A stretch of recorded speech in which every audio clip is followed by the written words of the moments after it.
The award for Star Trek's dumbest Redshirt death goes to a forgotten character from J.J. Abrams' 2009 movie. The Redshirt death is one of Star Trek's most notorious tropes, an expendable character in a crimson uniform who dies moments after beaming down to a planet. Over the decades, Star Trek has delivered some laughably absurd and tragically heroic Redshirt demises, but none compares in sheer senselessness to the forgotten Redshirt who meets his ridiculous end in J.J. Abrams' 2009 Star Trek reboot. Ensign Olsen. Olsen, the ill-fated security officer who joins Kirk and Sulu on a daring space jump to the Romulan drill platform, isn't remembered for his personality, development, or lines because he barely had any. He is remembered by the few who do remember him at all for dying in the most avoidable, absurd, and forehead-slapping way imaginable.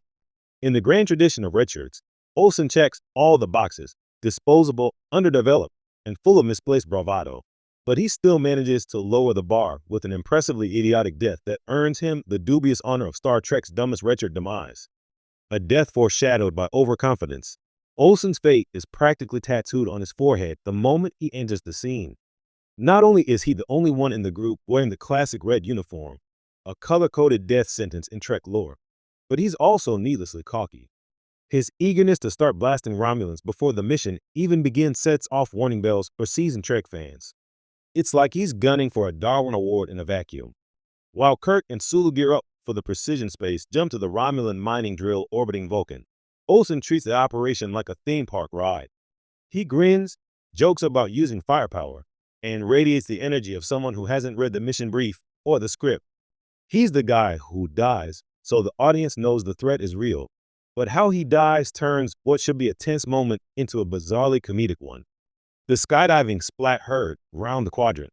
Olsen's death unfolds during one of the film's most visually impressive action sequences, the orbital skydive.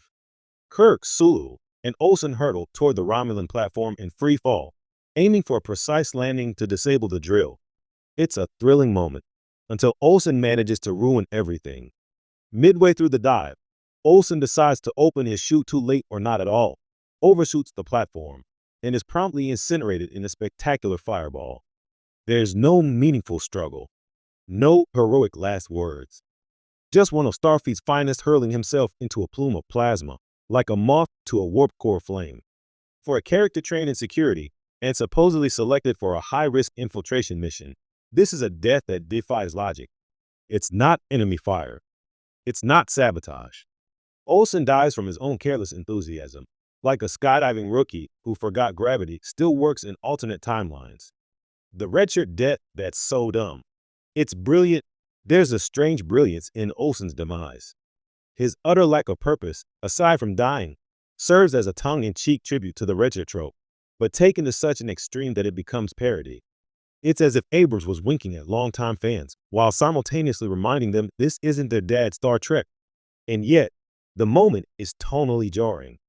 The 2009 Star Trek reboot balances darkness and humor fairly well throughout, but Olsen's death teeters into farce.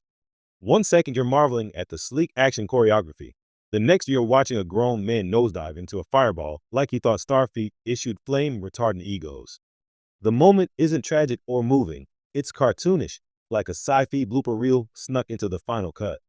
Forgotten, but not forgiven. The best Redshirt deaths offer something: tension, tragedy, a glimmer of humanity. Olsen offers none of that. He's there to die, does so hilariously fast, and is never mentioned again. Even Kirk and Sulu barely flinch. His death doesn't change the course of the mission. It doesn't teach a lesson. It just happens. And maybe that's the point. In a movie brimming with reinvention and energy, Olsen's death is a quick nod to Trek tradition, sped up and exploded for the modern blockbuster era. He's the ultimate cinematic casualty of reboot culture, style over substance, fire over finesse. The legacy of Ensign Olsen. More than a decade later, Ensign Olsen remains a trivia footnote, an answer to the question, what's the dumbest way someone's died in Star Trek? He didn't die fighting the Borg. He didn't get assimilated or trapped in a time loop. He aimed for a moving target while falling from orbit and forgot that gravity is not a team player. In a franchise filled with noble sacrifices and epic last stands, Olsen reminds us that not every death needs to mean something. Some just exist to clear the